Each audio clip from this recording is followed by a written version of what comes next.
Okay, we've got bonds in class pulled up, and let's take a look at a couple of these problems. So there's actually quite a bit sort of buried in these.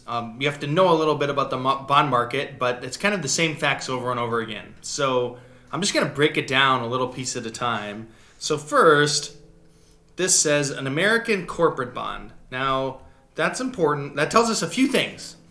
First of all, it tells us that this bond makes payments every 6 months. Well, how would you know that? Well, corporate bonds just always make 6-month payments. It's just everybody sort of standardizes around the same sort of structure. So they expect bonds to pay every 6 months, and so they do.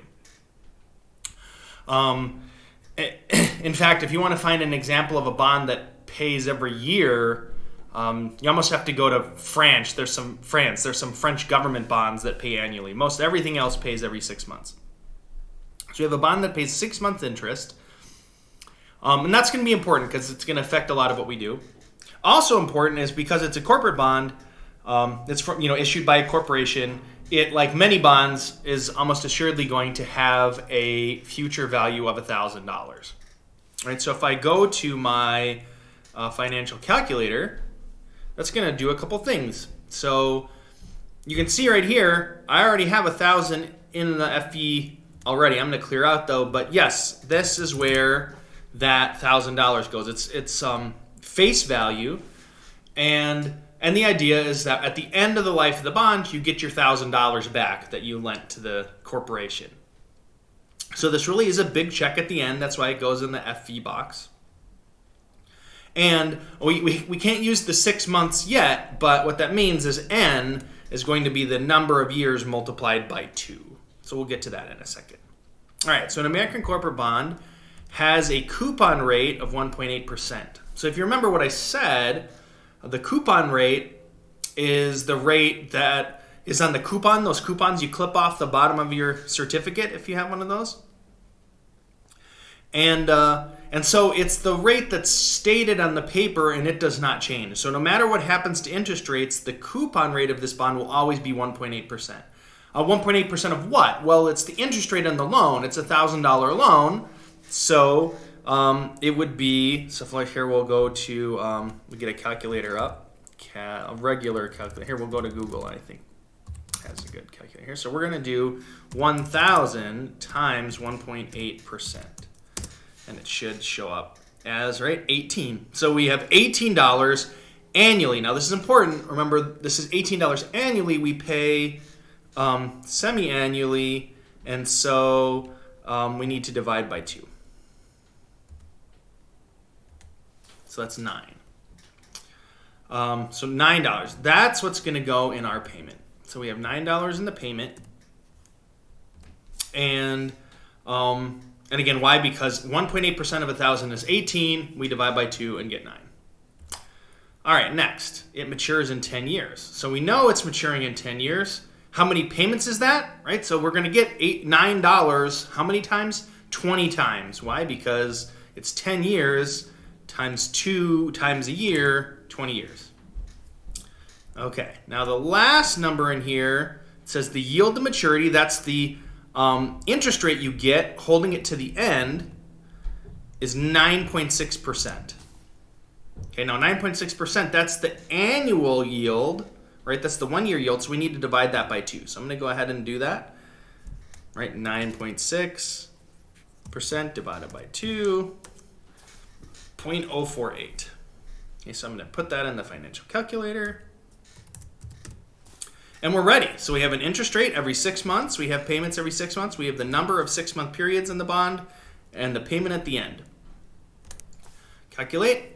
$505. So why is this bond, right? Why can you get a $1,000 loan for only $505? Well, because the interest rate is terrible, right? 9, right? You get less than 1% every 6 months when everyone else is getting almost 10. That's really bad. And so what happens is almost all of your earnings from this bond come from it increasing in value over time, right? So it's kind of like Wisconsin real estate versus California real estate. If you buy Wisconsin real estate, you get almost all of your income back in the rent you collect from your tenants. In California, it's maybe 50%. But you can expect your California houses to go up in value at a much higher rate than Wisconsin houses. I owned a house in Wisconsin for 8 years and didn't get anything. So, so there's a difference there, right? So this is going to be a capital appreciation bond because it's selling at a discount, right? That's that language we use. This is selling for much less than it's worth at the end, and so it's a capital appreciation bond and it's selling at a discount. So let's go ahead and throw that in there.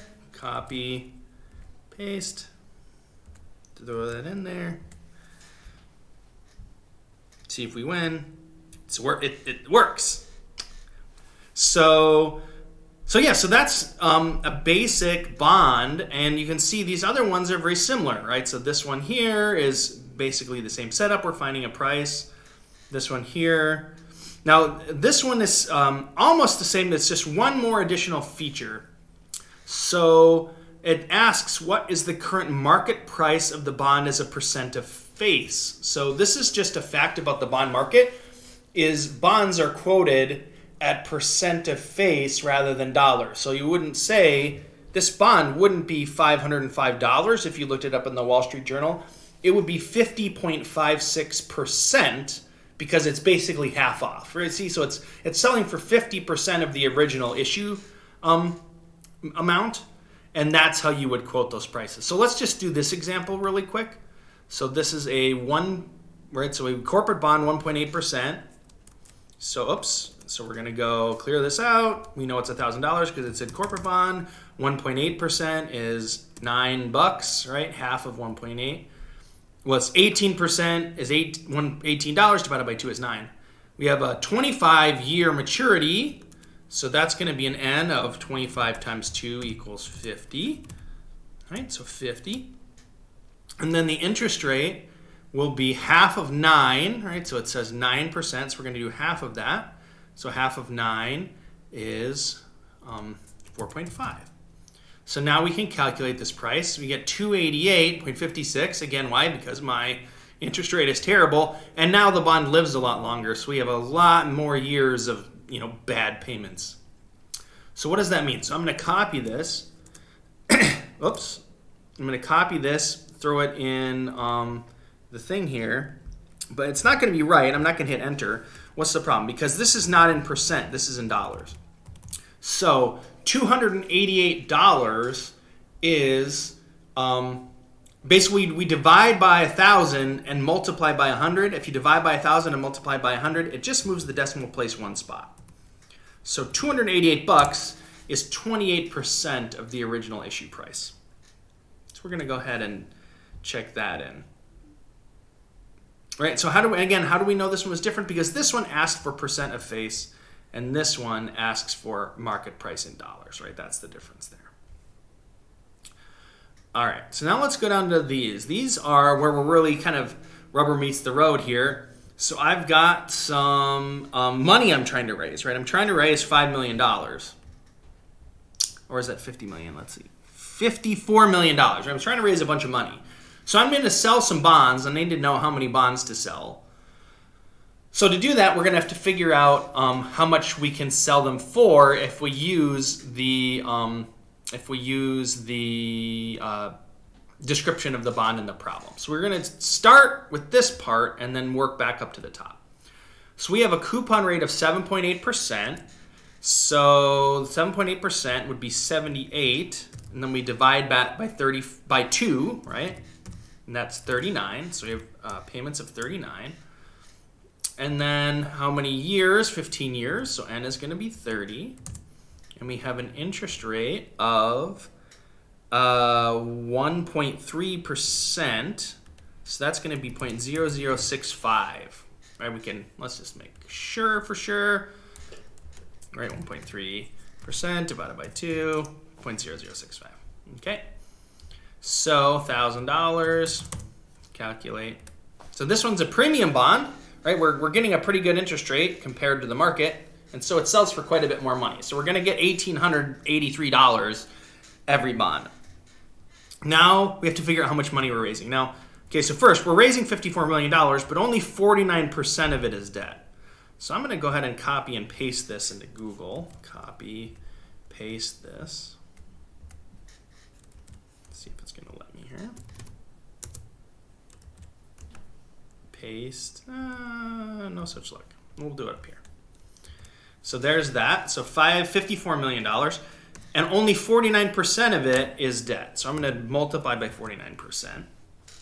Right, that's from this part here, 49%. So we get the actual dollar value of the debt we're trying to raise, not the total financing. So here's our total dollar value that we're trying to raise. And now here's the deal with this. This is how much money we're trying to raise. We need $26 million. We get $1,800 every bond we sell. And so to figure out how many bonds we need to sell, we just do this number divided by the other one. So I'm going to say divided by, and then over on the financial calculator, 1883.229777. Oops. 1883 point, what was it? Back here. 229777. Doesn't hurt to do more numbers. Oops. 229777. So we'd have to sell about 14,000 of these bonds. We can go ahead and leave the decimals in. It doesn't hurt to use more decimals.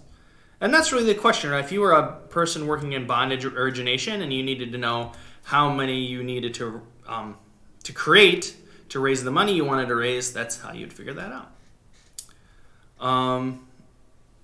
Okay, these last ones are ask interesting questions. So this one, it asks, how long does it take to mature? All right, so I'll do just a quick example. So let's say that this bond was actually trading for $1,765. We could use the same information, but now calculate N instead. So this would be a, let's see, let's try to make it come out nicely maybe. Oh, let's see, here we go. Just guess and check till we get some round number. Ooh, here we go. Let's see what we get. There we go. So if this bond was trading for $17.48, N would be 25. Okay, so that's the number of 6-month periods. So how many years would it be? Well, if it's 25 6-month periods, that would be 12 and a half years, right? So the answer would be 12 and a half years because we got to 25 6-month payments. So this works just the same, but you calculate N. Similarly, and if we go down here, down at the bottom, it asks for the yield. So you put in all the information. Don't forget, if the bond trades for 103, what goes here? What goes here? 1,030, right? Because 103% of 1,000 is 1,030. So you put that in there, right? And then let's change this to 25, and you could calculate this yield to maturity. Okay, so what would that be? Now, this is the 6-month rate, so we would have to take 37.14 times 2. Okay, so there's lots of different types of problems, but they all involve using the calculator and calculating one of these quantities, either interest rate, which is yield to maturity, N, or PV. And you'll notice we don't typically calculate payment. That's because it's written right on the bond. But you might need to if you were trying to say, what if this was our interest rate and we wanted the bond to sell for 1,000, right? We didn't want it to be a discount or a premium bond. We wanted an actual regular bond. Then we would calculate payment, and that would tell us what to do for the coupon rate. Okay, so give these ones a shot. Just 10 problems in that N class, and then we'll check back in, and the next topic after this bonds one will be looking at risk of bonds, so managing risk for bonds. Risk for bonds are a little different because we've already mentioned this in the last lecture, right? The longer they live, the more risky they are. We'll get into why that is in more detail. Right, that means that time is actually a bond risk measure, which is kind of unique and interesting. So, all right, thanks.